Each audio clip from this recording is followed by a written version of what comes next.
Welcome to Eye on the Tigers News, and Happy New Year. I'm Abby Garrett. And I'm Justice Dan. We're glad you've joined us today for the news we've been following for you.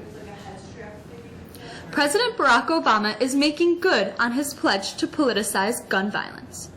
The package of gun control executive actions Obama will formally announce Tuesday has pushed the contentious issue to the forefront of the 2016 presidential campaign, just weeks from the February 1st Iowa caucuses. While Republicans and Democrats are deeply divided on the issue, both parties see Obama's actions as an opportunity to generate enthusiasm among primary voters. But in a general election, the gun debate becomes a blurrier political proposition. Public opinion polls show Americans overwhelmingly support expanding background checks for gun purchases, but are more divided on the broader question of stricter gun laws. The armed activists who flocked to a remote wildlife refuge to take a stand against the federal government also looked prepared for a nippy day of hunting or fishing. They were bundled in camouflage, plaid shirts, earmuffs, and cowboy hats in the bleak, snow-covered high desert of eastern Oregon, where they seemed more likely to encounter a bird or an animal than a member of the public outside their own group or the throng of news media beyond the pickup trucks blocking the entrance to a national wildlife refuge. That may be one of the main reasons law enforcement hadn't taken action Monday against the group numbering close to 24 who were upset about the imprisonment of the father and son ranchers who set fire to a federal land. A former South Carolina policeman charged with murder in the shooting death of Walter Scott, an unarmed black motorist, will remain under house arrest until his trial begins in the fall. The release of Michael Slager on bond Monday was a disappointment to the family of the victim, the attorney for the family said. Until he was released Monday evening, Slager had been in solitary confinement at the Charleston County Detention Center since the incident last April.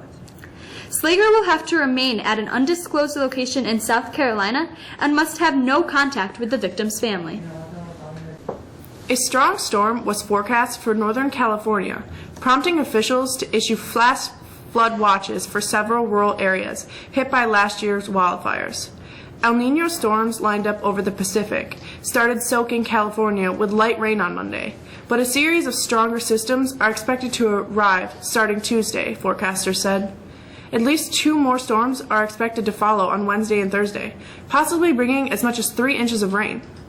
As much as 15 inches of rain could fall in the next 16 days in Northern California, with about 2 feet of snow expected in the highest points of Sierra Nevada. Today's odd news of the day comes from New Jersey, where an anti-violence demonstration in Newark, New Jersey, devolved into a physical altercation between 2 activists. NJ.com reported that the small crowd began arguing on the steps of Newark City Hall on Wednesday about the city's attempts to curb violence. The demonstration was organized by 2 anti-violence groups. At one point, one man put his hands around another's neck and pushed him to the ground. Another frigid morning today. We're hearing temperatures are supposed to moderate again. Let's find out the forecast from Brianna.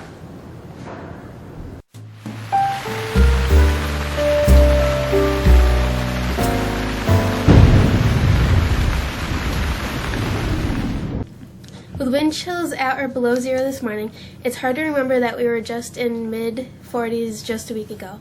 Well, the polar vortex that has brought down this cold air is about to move out today, bringing it into more moderate temperatures. Today we'll see some sun and temperatures will move into the 20s. Wednesday temperatures will improve to the 30s with times of sun and clouds before we continue the warm up for Thursday. We could hit 40 both Thursday and Friday and even into Saturday. There's very little chance for any snow this week, but hold on. There's some long-range data that just came out yesterday that indicates another polar vortex arriving to start next week. This rush of cold air should bring with it the chance of some significant lake effect snow for next week. How much and where? Too early to say, but stick with us for more information. That's weather. I'm Bree. Several NFL coaches are out of a job. With the news and sports, here's Alexis.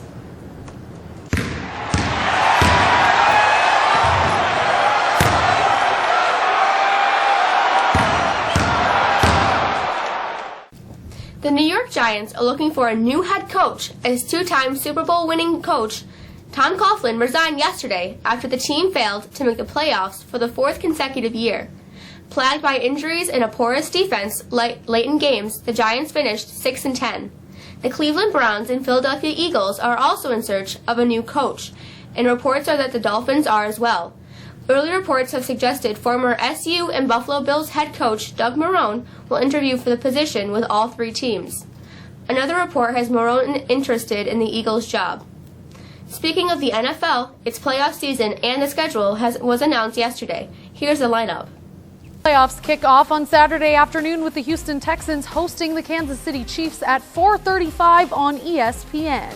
Later that night, Ben Roethlisberger and the Pittsburgh Steelers take on the AFC North champion Cincinnati Bengals at 8:15 on CBS. The NFC games will both take place on Sunday when the Seattle Seahawks play the Minnesota Vikings at 1:05 on NBC. And later that afternoon, the Green Bay Packers visit the Washington Redskins at 4:40 on Fox.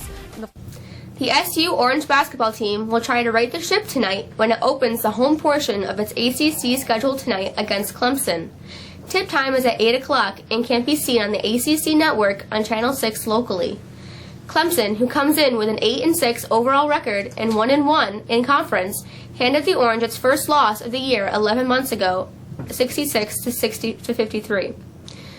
The Orange have struggled late in games and have dropped its first two conference games. Following Tuesday's game, the Orange hosts ACC leader North Carolina. The time for the game was just announced yesterday.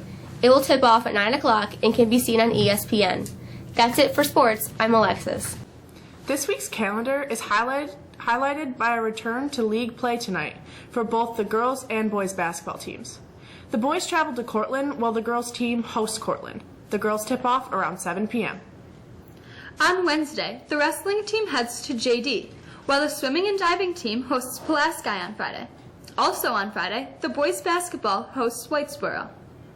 Next week begins Spirit Week at the high school. Sponsored by Student Council, several events are planned, including dress-up days and a pep rally scheduled for Friday the 15th.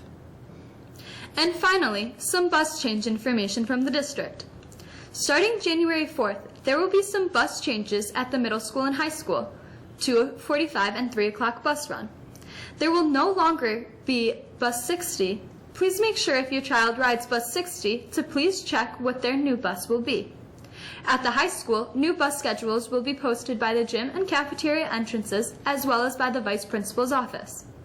That's it for us. We hope you've had a great start to the new year. Please join us again tomorrow for Eye on the Tiger News.